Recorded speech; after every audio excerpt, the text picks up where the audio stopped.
श्रीमद् रामायणम्।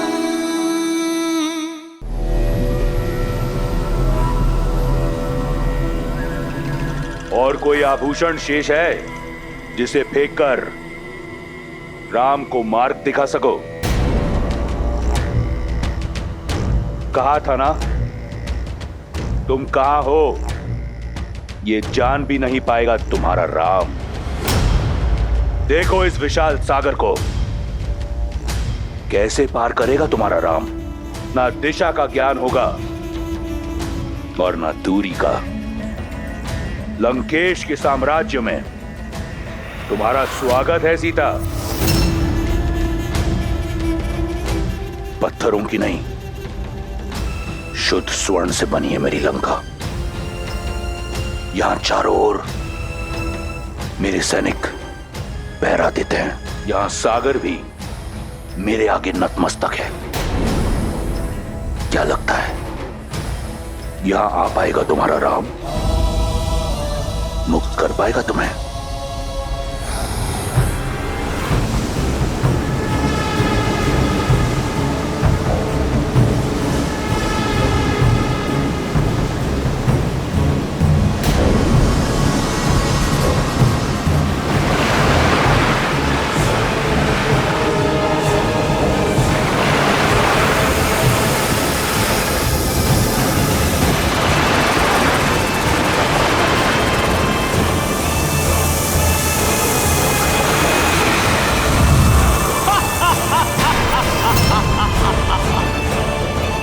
लंकेश को नागमाता सुरसा का प्रणाम। आपका सागर सुरक्षित है। जानता हूं सुरसा। इसी प्रकार अपने कर्तव्य पथ पर दृढ़ खड़ी रहो।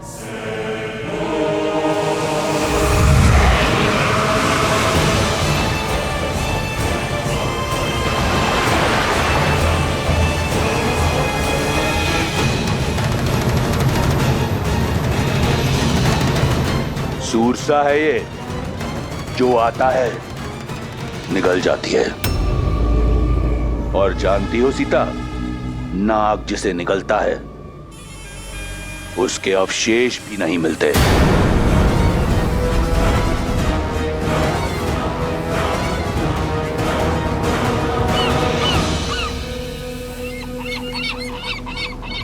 इन पक्षियों को देखकर कहीं आशा की उड़ान मत भर लेना सीता।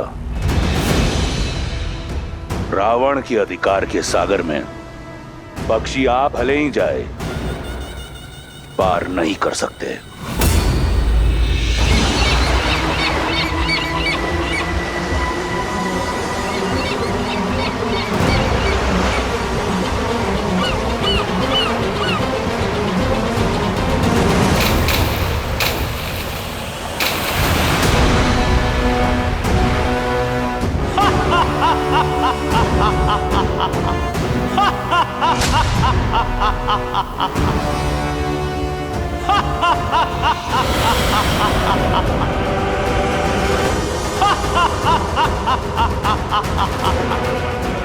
राहु की माता और आपकी दासी सिम्हिका का प्रणाम स्वीकार करे लंकेश।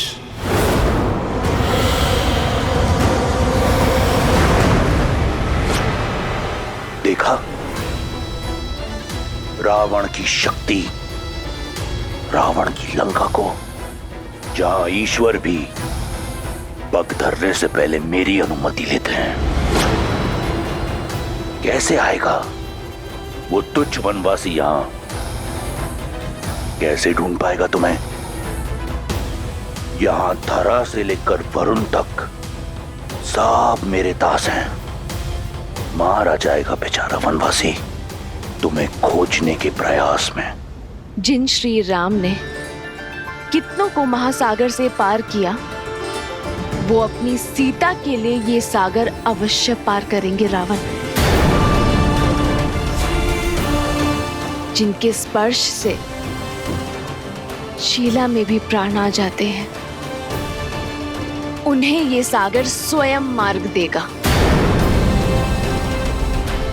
सीता का विश्वास देख मेरे हृदय में आशा जगती है।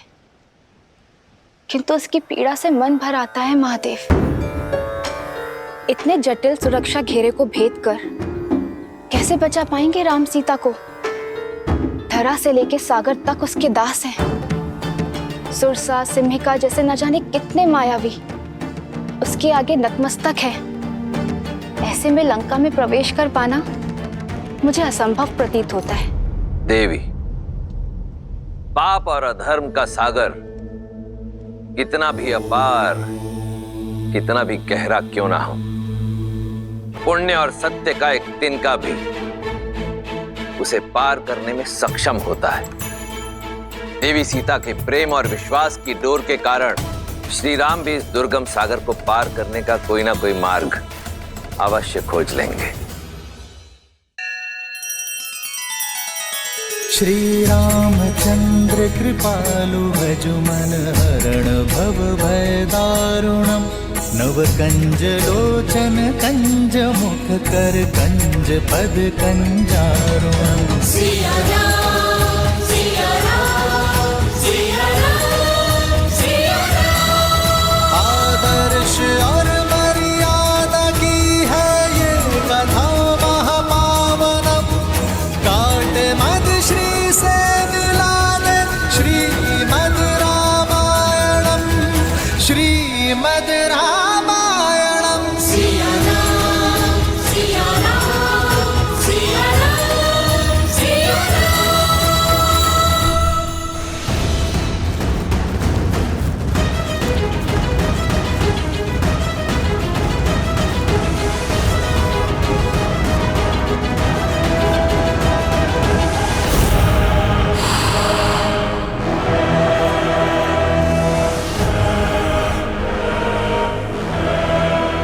लक्ष्मण, हमें दूसरी ओर से जाना होगा।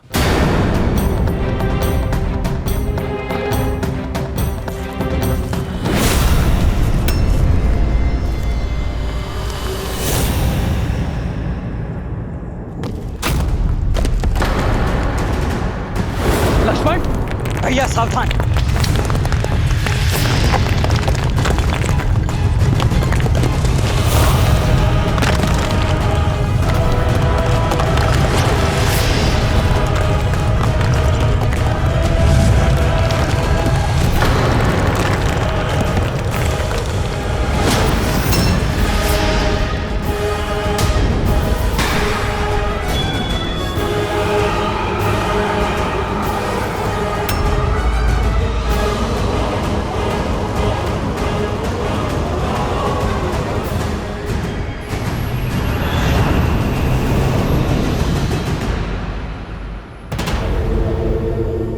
वन के दुखों का अंत हुआ। स्वर्ण लंका तुम्हें अनंत सुख और स्वागत देने को तत्पर है।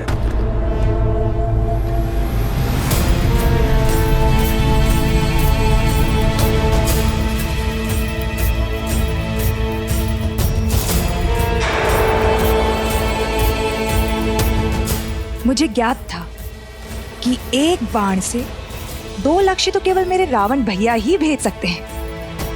मेरे और मेरे पुत्र के प्रतिशोध के साथ साथ उन्होंने अपना प्रतिकार भी ले लिया।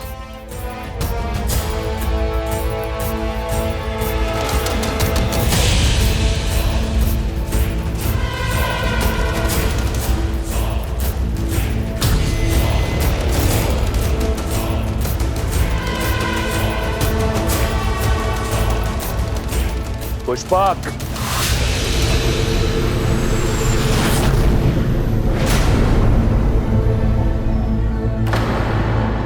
लंकेश कहाँ जा रहे हैं? पुष्पक,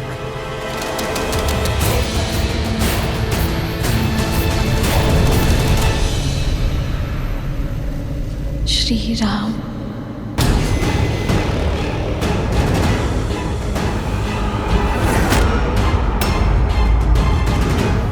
मृत्यु की मार्ग पे जा रहे हो, ना चीख रहे हो, ना भय से कांप रहे हो।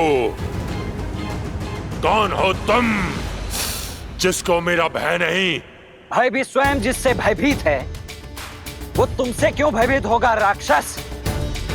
ठीक से देखो, ये वही हैं जिन्होंने सहस्त्र गजों की शक्ति से युक्त ताड़का का वध किया, अति बलशाली विराट का संहार किया, हर और दूषण समेत 14 सहस्त्र राक्षसों को काल का भोज बना दिया। तो जो सिंह का घेट करते हैं वो भला तुम जैसे मूषक से क्यों भयभीत होंगे? मेरा अंत करना सरल नहीं। मुझे तब मारोगे जब मेरी मुट्ठी खुलेगी, और मेरी मुट्ठी खुलेगी नहीं। अब भैया इस समस्या का जड़ से ही अंत कर देते। किसने कहा कि हमें तुम्हारी मुट्ठी खोलनी है? हमें तो वो भुजा ही काट देनी है जिससे तुम्हारी मुट्ठी जुड़ी है।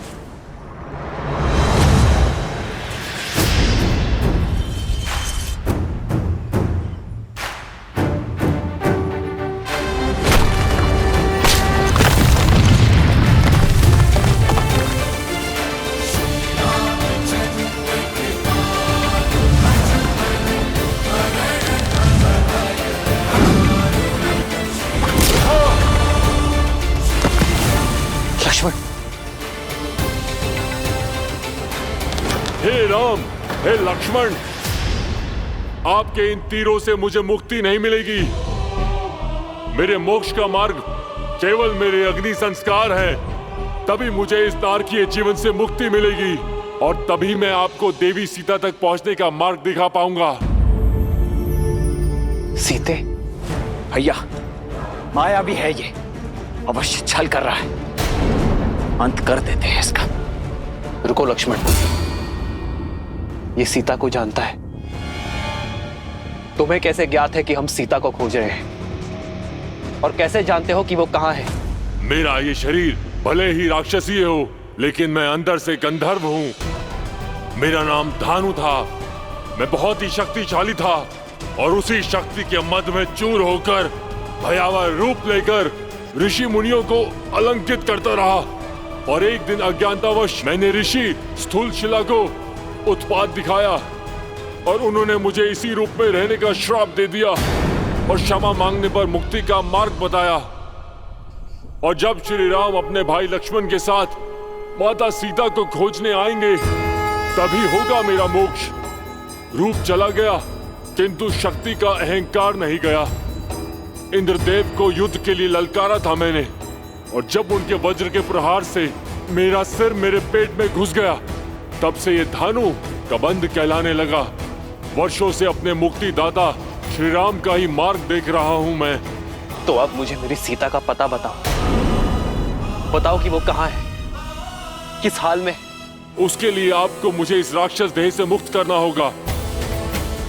तभी अपने दिव्य दृष्टि से आपका मार्गदर्शन कर पाऊंगा। शीघ्र ही मुझे जीवित जलाकर मुक्त कीजिए श्री राम। नहीं, किसी को जीवित जलाना महापाप की श्रेणी में आता है। ये मैं नहीं करूंगा। किसी के कष्टों का अंत करना पाप नहीं पुण्य है श्री राम।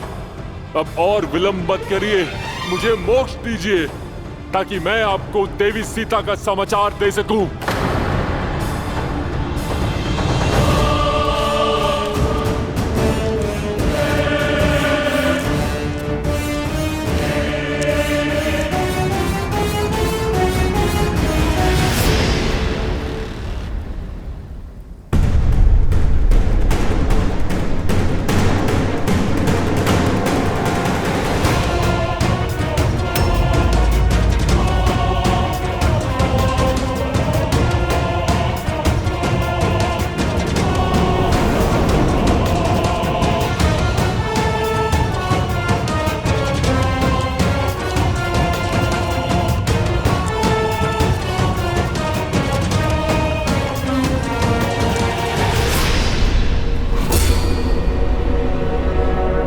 यह अशोक वाटिका है सीता।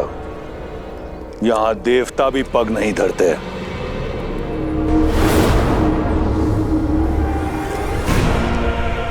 यही सोच रही हूं ना कि लंका का भव्य महल छोड़कर तुम्हें यहां इस वाटिका में क्यों लाया हूं?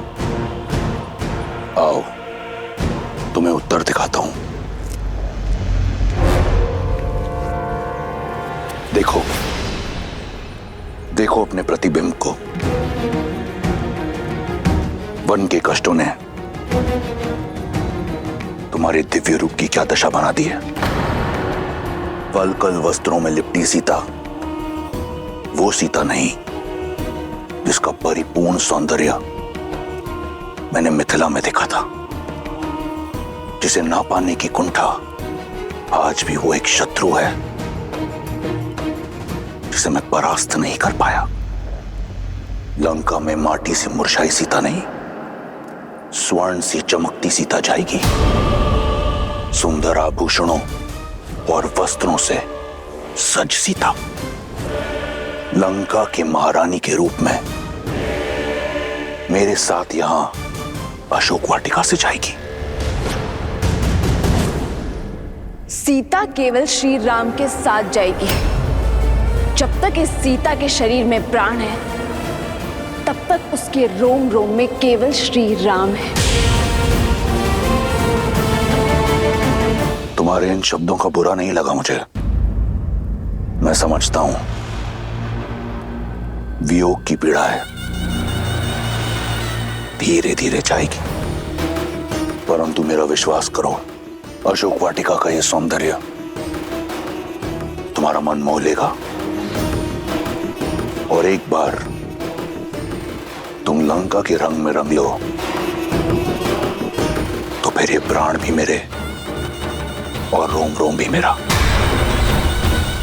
मैं जानता हूं बहुत बड़ा निर्णय है, इसलिए कुछ पल के लिए तुम्हें एकांत देता हूं। आज रात हमारा रक्ष विवाह होगा। या तो तुम मेरी इच्छा के आगे झुक जाना, अन्यथा तुम्हें झुकाने का कोई ना कोई मार्ग मैं ढूंढ लूंगा।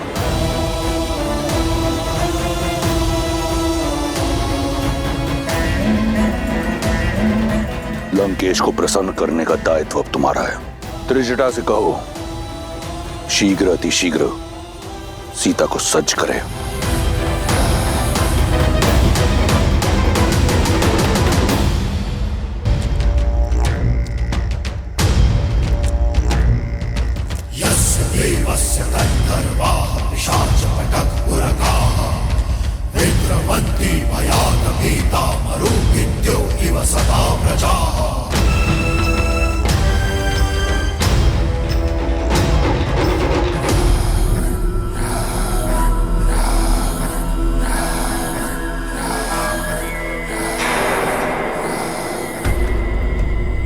जिन मुखों पर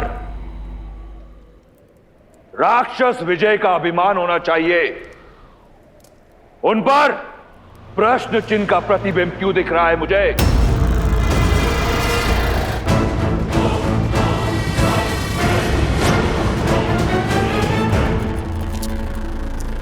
जब विजय का मूल्य विजय से बड़ा हो तो उसका तेज कम हो ही जाता है पिताश्री।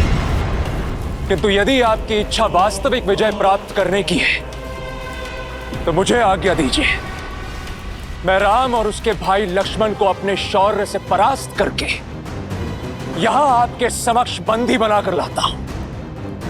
आपके चरणों में गिराकर उनसे उनके प्राणों की भिक्षा मंगवाता हूं। किंतु एक शक्तिहीन एकाकी स्त्री को यूं छल से विवश करना, यह विजय नहीं है पिताश्री, कदापि नहीं। और जिस विजय में शौर्य की गरिमा ना हो, वो विजय आपको शोभा नहीं देती। मेघनाद, मुझे युद्ध ज्ञान मत दो। साम, दाम, दंड, सभी ज्ञानों का ज्ञाता हूं मैं। तुम्हारे जन्म की किलकारी से बहुत पहले रावण की विजय का डंका बजता आया है। इस राक्षस साम्राज्य को स्थापित करने के लिए न जाने कितने युद्ध लड़े हैं मैंने। परंतु सारे युद्ध युद्ध भूमि में नहीं लड़े जाते। सीता का हरण एक युक्ति है, एक रणनीति है जो तुम्हारे आयु और अनुभव से बहुत परे है। इसलिए मौन रहो। सीता लंका के योग्य है, चाहे वरण से चाहे हरण से।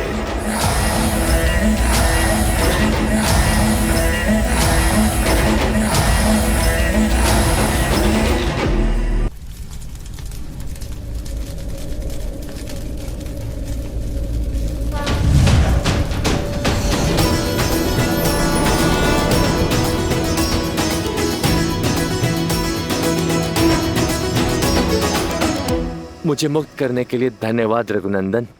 अब मेरी सीता की क्या सूचना दे सकते हैं आप? श्री राम, वो दुष्ट रावण माता सीता को दक्षिण की ओर लेके गया है और वो वहां पर लेके गया है जहां पर मेरी दिव्य दृष्टि भी नहीं पहुंच सकती। किंतु इतना अवश्य देख सकता हूं कि आप जिस मार्ग पर जाएंगे वहां पर आपको समर्थन और समर्पण दोनों ही प्राप्त होंगे। आप ऋषिमुख पर्वत पर जाइए, वहां पर आपको वानरराज सुग्रीव मिलेंगे जो आपको सीता माता तक पहुंचाने में आपकी सहायता करेंगे। और ये ऋषिमुख पर्वत जाने का मार्ग? आप पंपा सरोवर की ओर जाइए, वहां ऋषि मतंग का आश्रम आएगा। वहां महातपस्विनी शबरी वर्षों से आपकी प्रतीक्षा कर रही हैं।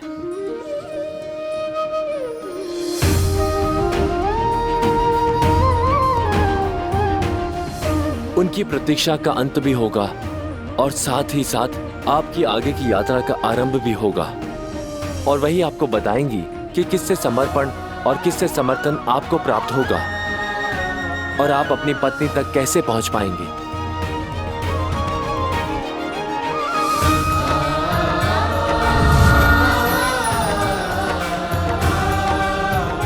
लक्ष्मण, हमें शीघ्र अतिशीघ्र माता शबरी तक पहुंचना होगा। जी भैया।